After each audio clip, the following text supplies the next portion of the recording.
Join me as I dig deep into the complexities of Chinese investments in Africa and try to uncover the real story behind it all.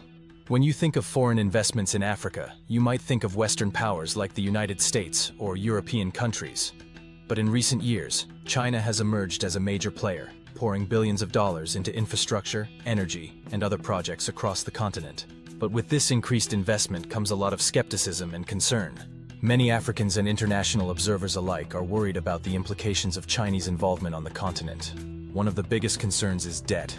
Many African countries are already heavily indebted, and the fear is that Chinese investments will only add to this burden, potentially leaving countries trapped in a cycle of debt that they can't escape.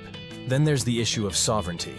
Are African countries sacrificing their independence and autonomy by allowing China to build and control critical infrastructure? Another major concern is exploitation. Are Chinese companies really investing in Africa because they care about the continent's development? Or are they just looking to extract natural resources and exploit African labor? These are just a few of the questions that Africans and international observers are asking about Chinese investments in Africa.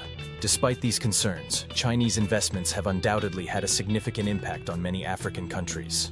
For example, in Ethiopia, Chinese investments have helped to transform the country's transport infrastructure, with the construction of new roads, railways, and airports.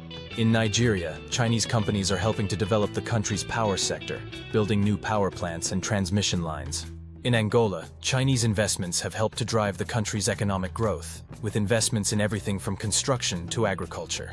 While these investments have undoubtedly brought benefits, they've also been criticized for their environmental and social impacts.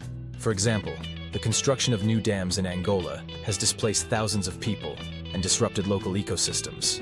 Let's take a closer look at some specific examples of Chinese investments in Africa. In Kenya, China has invested heavily in the country's railways, building a new standard gauge railway that connects the port city of Mombasa to the capital, Nairobi. This project has created thousands of jobs and has significantly reduced travel times between the two cities. However, it's also been criticized for its environmental impact and the fact that it's been built using largely Chinese labor.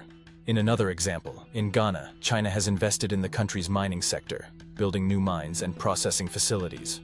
While this has created jobs and generated revenue for the government, it's also been criticized for its environmental impact and the fact that many of the profits are going to Chinese companies rather than staying in Ghana. One of the most shocking statistics about Chinese investments in Africa is that by 2025, it's estimated that China will have invested over $1 trillion in the continent. To put that in perspective, that's more than twice the amount that the United States has invested in Africa over the past 50 years. This level of investment has the potential to completely reshape Africa's economy and ecosystem. But what does this mean for Africa's future? Will Chinese investments help to drive economic growth and development? Or will they lead to further exploitation and dependence? The truth is that the impact of Chinese investments in Africa is complex and multifaceted, and we need to look beyond the headlines to really understand what's going on. So what's the takeaway from all of this? Chinese investments in Africa are a complex and multifaceted issue, and we need to approach them with a critical and nuanced perspective. By understanding the benefits and drawbacks of these investments, we can work towards a more equitable and sustainable future for all Africans. Thanks for watching, and don't forget to share your thoughts in the comments below. If you want to learn more about global investments and their impact on local economies, be sure to check out my other videos.